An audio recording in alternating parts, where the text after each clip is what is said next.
Lionel Janin, dans le cadre de vos travaux pour la mission France Stratégie, vous étudiez trois secteurs, hein, banque, finance, transport, santé.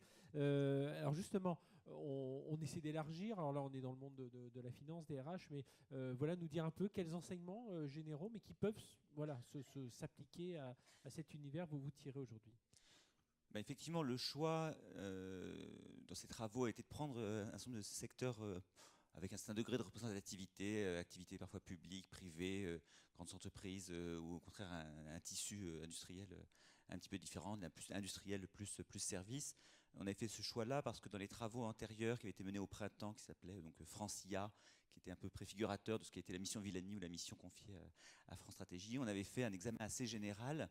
Et il nous semblait que pour avoir les propos qui portent, on avait intérêt à essayer de caractériser des éléments qui étaient déjà présents dans l'air du temps, mais qui méritaient d'être illustrés par des exemples.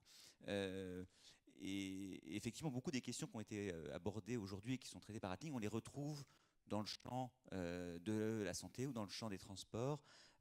Si j'en retenais juste quelques-unes, d'une part, un caractère très générique. Je crois que ça a été dit. C'est des outils qui font de la reconnaissance de forme, qui font beaucoup de l'apprentissage à base d'un grand nombre d'exemples. Ça fonctionne dès lors qu'on a une numérisation du secteur d'activité, qu'on a un volume de données suffisant et qu'on a une forme de régularité sur certaines fonctions. Donc ça ne s'applique pas du tout à toutes les tâches, mais il y a des bouts de tâches pour lesquelles ça peut fonctionner et ça peut marcher de manière très transversale. Un deuxième enseignement qui était déjà présent, c'est que beaucoup de ces solutions sont disponibles en open source. Et donc, c'est des outils qui peuvent être recyclés en partie d'un secteur d'activité à un autre. C'est pour ça aussi qu'il y a une diffusion, qu'il y a cette explosion. C'est qu'on se dit, bah, tiens, je vais développer un morceau de chatbot, mais est-ce que je peux l'adapter par ailleurs?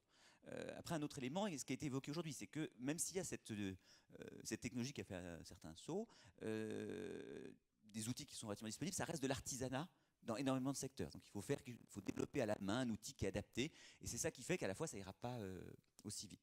Maintenant, si on prend des, des transformations que ça induit sur le travail, pour en citer deux, il y en a d'une part le fait que beaucoup des tâches qu'on est parti pour réaliser avec ces outils-là sont pas forcément la substitution de tâches qu'on fait humainement, ça va être souvent des tâches qu'on faisait pas, soit parce qu'il y avait, on n'avait jamais l'idée, on n'avait pas les moyens de le faire. En santé, on peut avoir des objets connectés qui envoient de l'information en continu sur des patients. Avant, ça vient un médecin, il voit son patient, pendant un quart d'heure, il examine son cœur, il dit bah, tiens, je fais un diagnostic sur cette base-là. Il y a plein de troubles cardiaques qui se manifestent de façon très ténue dans le temps, c'est le cas de l'épilepsie aussi. Mais là maintenant, on peut faire des enregistrements en continu, et on peut, sauf qu'un enregistrement continu, ça peut être des heures et des heures, donc si vous commencez à l'imprimer pour le regarder, vous le ferez jamais avec, vous n'aurez jamais des dizaines de médecins qui ont passé des heures à le regarder.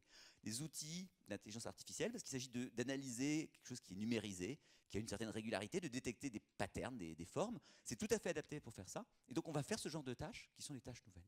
Si on prend le champ des transports, on fantasme de la voiture autonome qui va supprimer tous les chauffeurs, à terme oui, à court terme, ce qu'on a des chances de développer, c'est peut-être des navettes qui vont permettre de desservir des zones où c'est pas rentable d'avoir un bus, parce qu'un bus, ça a un certain coût, on est un peu contraint. Si j'ai des navettes pas trop chères et que je peux faire un peu de trajet avec un peu de souplesse dans des zones en bout de RER qui sont mal desservies, eh ben, peut-être que je pourrais améliorer l'offre de transport public et réduire pour le coup l'usage de la voiture ou donner accès à la mobilité à des gens qui ne l'ont plus. Donc ce phénomène d'extension des offres, il est très largement présent. Puis après, peut-être un dernier point qui est celui qui est présent à beaucoup d'endroits, qui est est-ce que, le côté non critique, c'est que là ça marche parce qu'on fait, je fais de la publicité, non critique, 95% ça suffit largement.